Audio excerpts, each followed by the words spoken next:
Harlem, 4. 16 East 115th Street. The 1970s bleed into the 1980s. A storefront sits wedged between tenement buildings and corner bodegas. No sign announces its purpose. No menu advertises food or drink. The Palma Boys Social Club. Anthony Salerno controls this place. They call him Fat Tony. He weighs over 300 pounds, wears thick-framed glasses, speaks with a raspy voice that carries authority. He doesn't hide. Every day, same routine. He arrives mid-morning, sits outside when weather permits, conducts business in plain sight. The 116th Street crew of the Genovese crime family operates from this address. Salerno runs them. Loan sharking, labor racketeering, construction industry control. Every racket that generates money flows through here. Men arrive throughout the day. Some stay minutes, others hours. Conversations happen in Italian, in code, in careful language that means everything and nothing. FBI agents watch from unmarked cars parked down the block. Cameras click, license plates get recorded, faces cataloged. They've been watching for years, but watching isn't enough. They need to hear what's being said inside those walls. Late 1970s. Federal agents receive approval for electronic surveillance. The operation takes weeks to plan. They need access to the club when nobody's there. Need to install listening devices that won't be detected. One mistake and the entire operation collapses. The bug goes in, hidden where nobody looks, transmitting conversations to receivers blocks away. Agents rotate shifts, recording everything, transcribing hundreds of hours. Salerno talks freely inside the club. He doesn't whisper. Why would he? This is his territory, his empire. Who would dare plant a bug in Fat Tony's headquarters? The recordings reveal everything. Salerno discusses construction bids rigged before they're opened, union officials taking payments to guarantee labor peace, concrete contracts worth millions going to companies that pay tribute. The Genovese family controls New York's construction industry, and Salerno orchestrates it from a storefront in East Harlem. Months of surveillance become years. The evidence piles up. Federal prosecutors prepare cases that will shake the foundations of organized crime in New York. But they're not just building a case against Salerno, they're building something bigger. February 1985. Prosecutors announce indictments under the Racketeer Influenced and Corrupt Organizations Act. The Mafia Commission trial. Leaders of all 5 New York families charged together. Salerno is named as boss of the Genovese family, though he actually serves as front boss, while Vincent Gigante pretends to be mentally ill and runs things from behind the scenes. The trial begins in September 1986. Evidence from the Palma Boys bug plays in court. Salerno's voice fills the courtroom. His words convict him. Conversations about fixing bids, corrupting unions, controlling entire industries. Defense attorneys object, argue, fight every piece of evidence. Nothing works. November 19, 1986. Guilty on all counts. Salerno receives 100 years. He's 75 years old. He knows he'll die in prison. Appeals get filed, denied, filed again. Nothing changes the outcome. The Palma Boys Social Club continues operating after Salerno's conviction. New faces appear. The neighborhood changes. Federal pressure never stops. Early 1990s, the club closes. July 27, 1992. Anthony Salerno dies in Springfield Medical Center for federal prisoners in Missouri. He's 80 years old, serving a sentence he'll never finish. The man who controlled billions in construction contracts, who corrupted entire unions, who ran a criminal empire from a storefront, dies behind bars. Today, 416 East 115th Street stands. Sometimes empty, sometimes housing different businesses that come and go. The building looks the same as it did in FBI surveillance photos from 40 years ago. Brick facade, metal gates, windows that reveal nothing. No plaque marks this address. No historical marker explains what happened here. Tourists don't stop for photos. The building remembers what the neighborhood forgot. The Wimpy Boys Social Club, Gregory Scarpa's House of Horrors. Brooklyn, 7506 13th Avenue, the 1970s through the 1990s. The Wimpy Boys Social Club operates as headquarters for one of the most feared men in organized crime. Gregory Scarpa Sr., they call him the Grim Reaper. The nickname fits perfectly. Scarpa runs a Colombo family crew from this storefront. His operations span Brooklyn, loan sharking, extortion, murder for hire. The FBI suspects him of at least 80 murders. Some investigators believe the number exceeds 100. Bodies that never get found, people who simply disappear. But Scarpa maintains a secret. He's an FBI informant, has been for years. Top echelon informant, they call it. His handler is FBI Special Agent Lynn DeVecchio. The relationship becomes one of the most controversial in FBI history. The Wimpy Boys Club sees everything. Crew meetings where murders get planned, arguments over territory and money, discussions about upcoming hits. Scarpa sits at the center, orchestrating violence while simultaneously feeding information to the FBI. 1980s. The information flows both ways. Scarpa provides details about Colombo family operations. DeVecchio allegedly provides information back, tips about investigations, warnings about surveillance, details that help Scarpa eliminate rivals and enemies. The arrangement works for years. Scarpa's crew operates with unusual freedom. Murders happen. Investigations stall. Evidence disappears. The Wimpy Boys Club becomes untouchable, protected by a relationship that violates every rule. In 1991, the Colombo family splits into factions. War breaks out. Carmine Persico Jr. runs the family from prison. Victor Arena challenges his leadership. Soldiers choose sides. Bodies start dropping. Scarpa sides with Persico. The Wimpy Boys crew goes to war. Drive-by shootings, ambushes, murders in broad daylight. The violence spirals out of control. Brooklyn becomes a war zone. Accusations emerge that DeVecchio leaked information during the war. Details about Arena faction members, locations, routines, vulnerabilities, information that led directly to murders. The allegations will haunt DeVecchio for decades. In 1992, Mary Bari works as an informant. She provides information about the Colombo War to law enforcement. Someone learns about her cooperation. She gets lured to the Wimpy Boys Club. Once inside, she's murdered. Her body gets disposed of. Another victim who got too close. The club continues operating throughout the war. Scarpa's health deteriorates. He contracted HIV from a blood transfusion years earlier. The virus progresses to AIDS. His body weakens, but his reputation keeps him feared. In 1993, federal authorities finally arrest Scarpa. Charges include racketeering, murder, extortion. His informant status doesn't protect him anymore. Too many bodies, too many questions, too much attention. June 8, 1994. Gregory Scarpa Sr. dies in prison. AIDS complications. He's 66 years old. The Grim Reaper claimed at least 80 lives, possibly many more. He dies before revealing all his secrets. The Wimpy Boys Social Club closes shortly after his death. The storefront that witnessed decades of violence, that served as headquarters for one of the most brutal crews in New York, goes dark. Today, 7506 13th Avenue is a residential building. The storefront has been converted. No sign indicates what happened here. New residents may have no idea about the history. The building stands. The blood has been painted over. The Bergin Hunt and Fish Club, John Gotti's Kingdom. Queens, 9804 100 First Avenue, Ozone Park, 1966 through 2005, 2 connected brick storefronts. The Bergin Hunt and Fish Club. The name has nothing to do with hunting or fishing. It has everything to do with hijacking, loan sharking, and murder.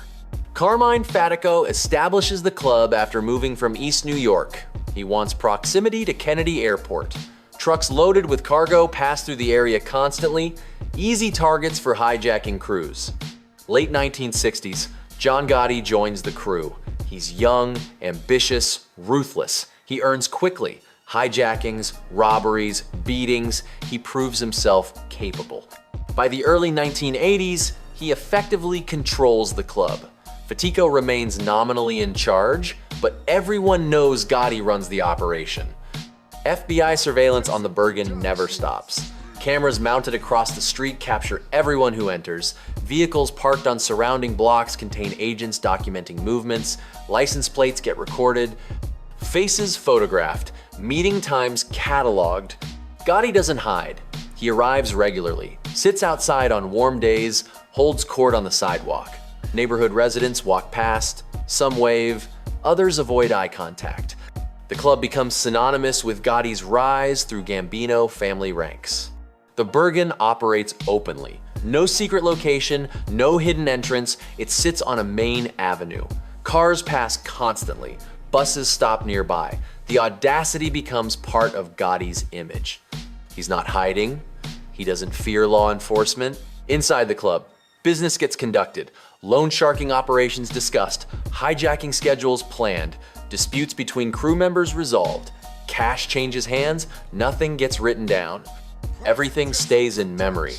December 24, 1992, Christmas Eve. Thomas Uva and his girlfriend Rosemary walk into the Bergin Hunt and Fish Club. They're armed, they demand money. The crew inside stares in disbelief.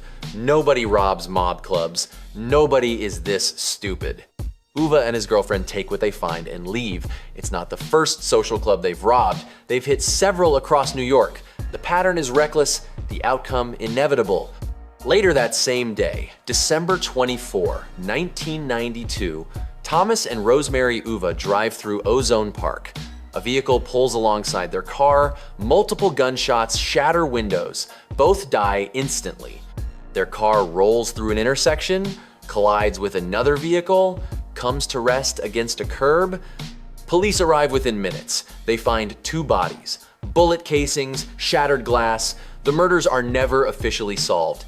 Everyone knows why they died. The Bergin continues operating into the 2000s. Federal pressure increases year after year. Surveillance becomes constant. RICO prosecutions decimate the Gambino family. One by one, the faces disappear. Arrests, convictions, deaths. In 2005, the club closes, the era ends. The storefronts that witnessed 4 decades of criminal operations go dark. Today, 9804 101st Avenue houses a medical supply store and another business. The storefronts look physically unchanged. Same brick walls, same structure, but the name is gone. The men are dead or imprisoned. The neighborhood has moved on. The Ravenite Social Club, where the Dapper Dawn fell. Little Italy, 247 Mulberry Street, 1950s through 1990. The Ravenite Social Club sits in the heart of Italian Manhattan, a narrow storefront with rosette-tiled floors. Simple furnishings, nothing fancy. But for over 30 years, this address serves as a Gambino family nerve center. Carlo Gambino uses the club briefly in the late 1950s. Surveillance increases. Too many cameras, too much attention. He stops visiting regularly. Aniello Della Croce takes over in the 1970s. He's Gambino underboss. The Ravenite becomes his base of operations. He holds meetings, receives visitors, conducts family business from the storefront. Men play cards, drink espresso, discuss matters in careful language. FBI agents watch constantly. Cameras across the street photograph everyone who enters. Patterns get documented, associations mapped. Federal agents compile files that grow thicker each year. December 2, 1985. Della Croce dies of cancer. His death removes the last obstacle between John Gotti and control of the Gambino family. December 16, 1985. 2 weeks later, Paul Castellano, Gambino boss, arrives at Sparks Steakhouse in Manhattan for a dinner meeting. As he exits his car, gunmen approach. Multiple shots. Castellano dies on the sidewalk. His bodyguard dies beside him. Gotti becomes boss. The Ravenite becomes his headquarters. Every Wednesday evening, same routine. Gotti arrives at the Ravenite, immaculately dressed, hair perfectly styled. He climbs stairs to an apartment above the club. Meetings happen there. Family business conducted behind closed doors. In 1989, FBI agents receive authorization for electronic surveillance. They need access to the apartment above the Ravenite. The operation requires precision, one mistake, and everything fails. The bug goes in. hidden in the apartment where Gotti conducts meetings, transmitting every conversation to receivers nearby. Agents begin recording. Approximately 600 hours of conversations get captured. Gotti talks freely, he discusses murders, criminal operations, family business, he incriminates himself repeatedly. The recordings provide everything prosecutors need. December 11, 1990. FBI agents raid the Ravenite. They arrest Gotti, underboss Frank Locascio, and consigliere Salvatore Gravano. The arrest marks the beginning of the end. Gravano cuts a deal. He becomes a government witness, testifies against Gotti. The man who helped Gotti rise to power destroys him. The trial begins in 1992. Evidence from the Ravenite bug plays in court. Gotti's voice fills the courtroom. His words seal his fate. April 2, 1992. Guilty on all counts: murder, racketeering, conspiracy. Gotti receives life without parole. He's sent to the Supermax prison in Marion, Illinois. Isolated, alone, the dapper Don dies slowly behind bars. The Ravenite closes after Gotti's arrest. The building changes hands. June 10, 2002, John Gotti dies of throat cancer in prison. He's 61 years old. The man who controlled New York's most powerful crime family, who dressed in $2,000 suits and walked into court like he owned it, dies in a prison hospital. Today, 247 Mulberry Street houses a men's clothing store, descendant of thieves. The storefront looks different. Glass windows replace the old facade, but the address remains the same. Tourists stop for photos. They know the name Ravenite. They've seen movies about Gotti. They take selfies outside, post them online, move on to the next location. The building remembers what tourists forget: the conversations that happened upstairs, the murders planned behind those walls, the empire that fell because one man talked too much in a place he thought was safe. The Motion Lounge, where Donnie Brasco brought down the Bananos. Brooklyn, 420 Graham Avenue, Williamsburg, 1970s through 1981. The Motion Lounge operates as a neighborhood bar with an apartment above. Dominic Sonny Black Napolitano runs the place. He's a Bonanno family capo. His crew operates throughout Brooklyn. The bar serves drinks, pool table in the back, jukebox plays Italian songs, upstairs apartment hosts private meetings, crew business gets conducted away from public eyes. In 1976, Benjamin Lefty Ruggiero introduces a young jewel thief to Napolitano. The guy's name is Donnie Brasco. He's knowledgeable about stolen goods, willing to work, asks smart questions. He impresses the crew. Brasco starts coming around the Motion Lounge regularly. He participates in criminal activities, helps fence stolen property, gets involved in loan sharking operations, earns trust slowly, methodically. Months turn into years. Brasco becomes closer to the crew. He attends meetings at the Motion Lounge, learns family secrets, gets introduced to higher-ranking members. He's on track to become a made member, formal induction into the Bonanno family. But Donnie Brasco doesn't exist. He's FBI Special Agent Joseph Pistone. The entire operation is an undercover infiltration. 5 years. Pistone operates within the Bonanno family for 5 years. He gathers evidence, records conversations, documents criminal activities. The FBI operation becomes one of the most successful mob infiltrations in history. July 1981, the FBI makes a decision. The operation has to end. Too dangerous, too deep, too long. They pull Pistone out. The FBI informs the Bonanno family that Donnie Brasco was a federal agent. The revelation devastates the family. An FBI agent penetrated their ranks, attended meetings, learned secrets, documented everything. Napolitano faces responsibility. He vouched for Brasco. He allowed him into the crew. The mistake is unforgivable. In the mob world, one mistake like this means death. August 17, 1981. Napolitano gets called to a meeting. He knows what's coming. Before leaving the Motion Lounge, he gives his jewelry and keys to the bartender. Tells him to hold on to them, walks out. The meeting happens in a basement. Napolitano is led downstairs. Multiple gunshots, he dies quickly.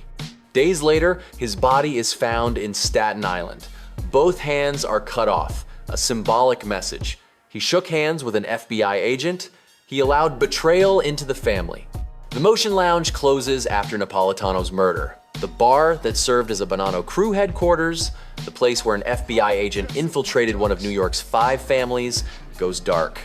Today, 420 Graham Avenue houses a different business. The storefront looks similar to old photographs. Same structure, same building, but the name is gone. The bar is empty. The apartment above sits silent. The Gemini Lounge, Roy DeMeo's slaughterhouse. Brooklyn, 4021 Flatlands, Canarsie, 1970s through 1983. The Gemini Lounge operates as both a bar and a killing factory. Roy DeMeo runs the establishment. He's a Gambino family soldier. His crew specializes in car theft, loan sharking, pornography, and murder. The bar area occupies the ground floor. Regular customers drink, play pool, watch sports. Upstairs, an apartment. That's where the real work happens. DeMeo's crew develops a systematic method for killing and disposing of bodies. They refine it over time, perfect it, the Gemini method. A victim gets lured to the apartment, shot in the head immediately upon entry, stabbed in the heart to stop blood flow. The body is stripped, placed in a shower, drained completely, then systematically dismembered. Body parts get wrapped in plastic, disposed of in various locations, dumpsters across Brooklyn, landfills in Staten Island, the ocean, pieces scattered so no complete body ever gets found. The crew murders dozens of people this way, possibly over 100 victims. Most are connected to criminal activities, informants who talk too much, rivals who challenge DeMeo, people who owe money and can't pay. But some are mistakes. Wrong place, wrong time. Saw something they shouldn't have. Witnesses who can't be allowed to live.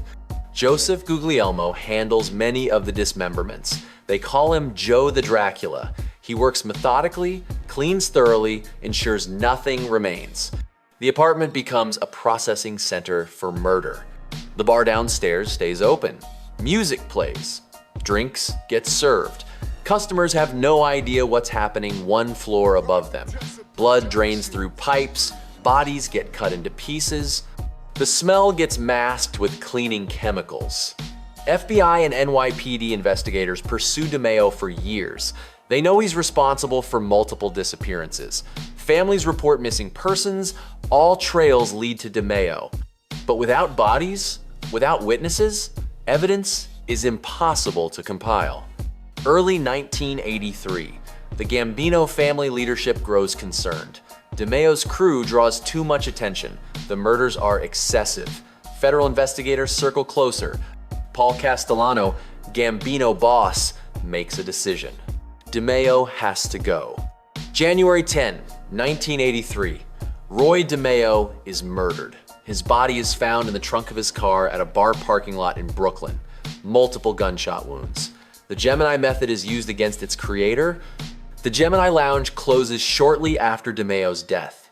The building stands for years afterward, empty, abandoned, a shell that once housed systematic murder. Eventually, the building gets torn down, demolished completely. Today, the address is occupied by a different structure. Nothing remains of the original building. No marker, no plaque. No indication that 4021 Flatlands Avenue was once the most efficient murder factory in New York. The ground beneath absorbed more blood than the bar served drinks. The walls witnessed horrors that most people can't imagine. The apartment upstairs was where the Gemini method turned killing into routine. All gone now, erased. The building is destroyed, but the address remains. The Toyland Social Club, Nicholas Marangello's silent headquarters. Lower Manhattan, 94 Hester Street, 1970s through 1980s. The Toyland Social Club sits between Chinese produce stands and tenement buildings. A small storefront, unremarkable from outside. Inside, Nicholas Marangello controls operations for the Bonanno crime family. They call him Nicky Glasses, thick frames, quiet voice, runs the operation from a back room with a single table and folding chairs. FBI surveillance photographs show men entering and leaving throughout the day. Joey Messino, Anthony Sparrow, soldiers and capos. They meet, discuss, business, leave. Nothing gets written down. Everything stays verbal.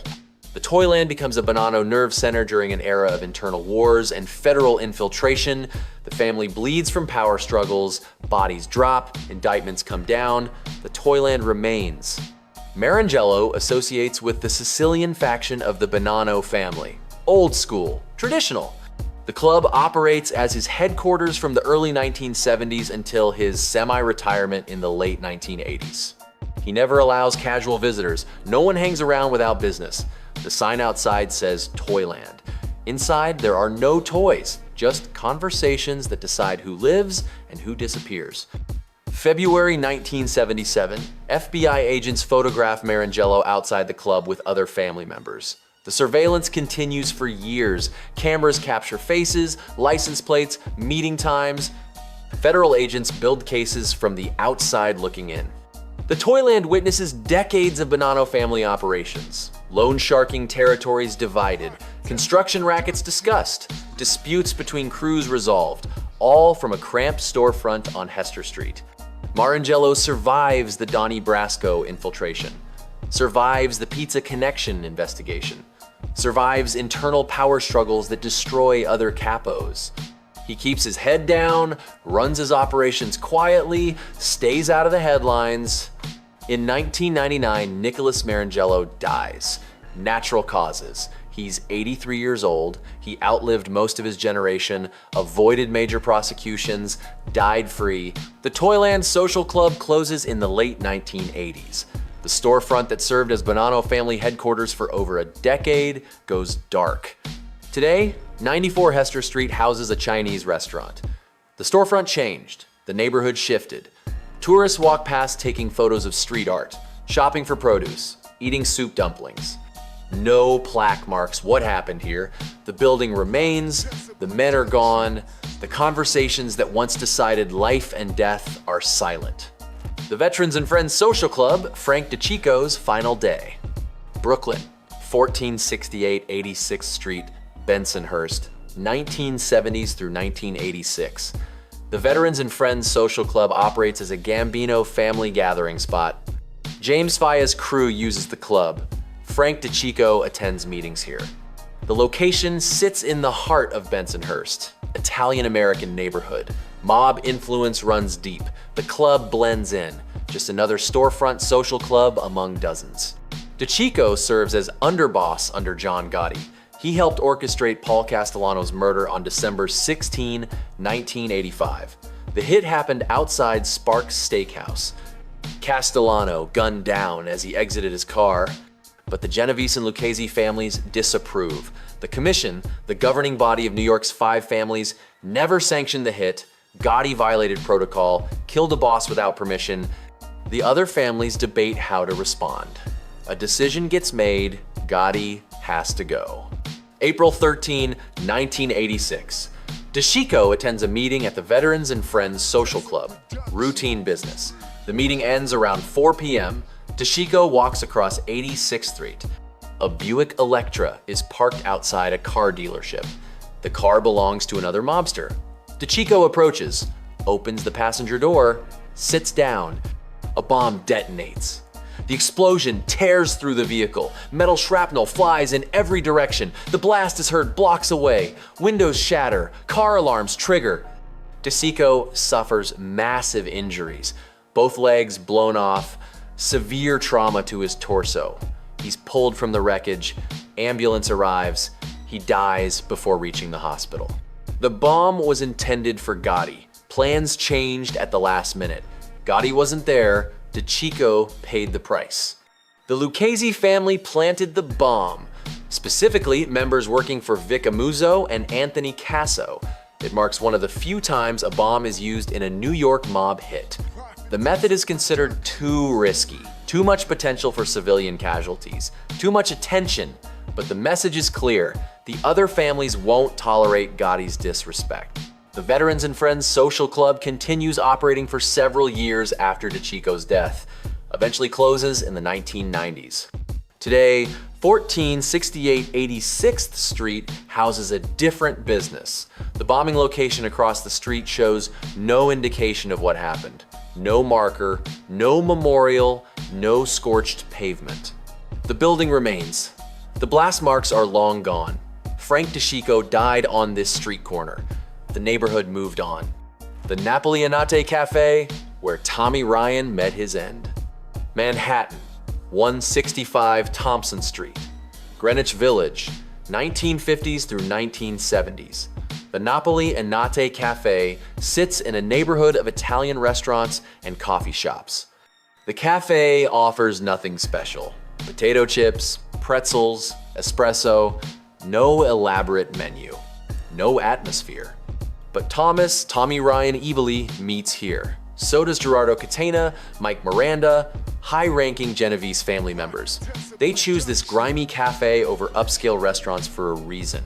No one pays attention to the Napoli. It blends in. Looks like a failing business barely surviving. Perfect for conducting family business. Eboli serves as acting boss of the Genovese family after Vito Genovese's 1969 death in prison. He operates from multiple locations, but the Napoli Enate becomes a regular meeting spot. The FBI knows about the cafe. They photograph men entering, document meeting patterns, build surveillance files, but cameras can't capture what gets discussed inside. Eboli runs the family through the early 1970s, controls rackets across New York, loan sharking, gambling, labor racketeering. The Genovese family remains powerful despite federal pressure, but internal tensions exist. Not everyone supports Eboli's leadership. Some capos want change. Quiet discussions happen, alliances shift. July 16, 1972, early morning hours. Approximately 1 a.m. Eboli leaves his girlfriend's apartment in Crown Heights, Brooklyn. He walks to his car parked on the street. Gunshots shatter the silence. 5 shots strike Eboli. He collapses on the pavement, dies within minutes. The murder ends his brief reign as acting boss. The Napoli Enate loses its most prominent regular. The cafe continues operating for several years afterward, eventually closes. No arrests, no convictions, the murder remains officially unsolved. Everyone on the street knows why it happened. Leadership dispute, power struggle. Someone decided Eboli's time was up. Today, 165 Thompson Street looks different. The original entrance no longer exists. The storefront has been modified. A different business occupies the space. The building remains. The blood is long gone. The cafe where Genovese family leaders met for 2 decades is a memory. Epilogue, stone and memory. 9 addresses scattered across New York City. 9 buildings that witnessed the machinery of organized crime. These weren't elaborate headquarters. No armed guards. No secret entrances. Just storefronts that concealed violence behind ordinary facades. Between 1950 and 2005, these locations formed the infrastructure of the 5 families. They were offices without paperwork, headquarters without signs, meeting rooms where decisions meant life or death.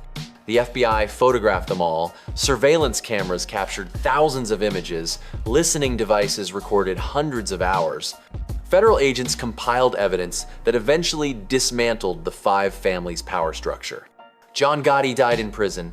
Anthony Salerno died in prison. Roy DeMeo was murdered by his own family. Dominic Napolitano was killed for trusting the wrong person. Frank DeCicco was blown apart by a car bomb. Thomas Eboli was shot in the street. Nicholas Marangello died in 1999. Gregory Scarpa died of AIDS. The social clubs closed. The men disappeared into prisons or graves. The neighborhoods changed. Property values increased. Young professionals moved in. Coffee shops opened. Yoga studios replaced gathering spots for killers. But the buildings remember. The walls absorbed decades of conversations. The floors supported the weight of men who controlled the city's underworld. The doors opened for soldiers and bosses who built empires on violence and intimidation. Today, you can walk to each address, stand outside, look at the storefronts. Most show no indication of their history.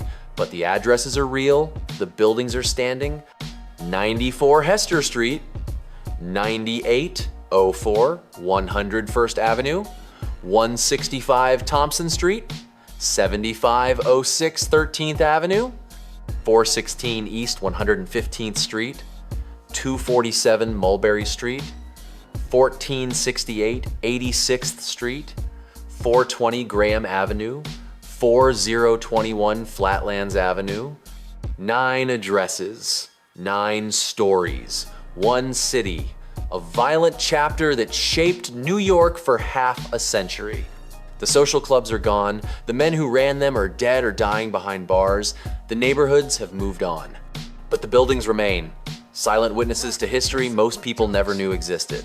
Therefore, if you loved the thrill on the mafia bosses of Chicago, then we can bet you'll love the film on how the biggest Gambino mafia family started and who is current boss of the Gambino family, popped up on the upper left of your screen.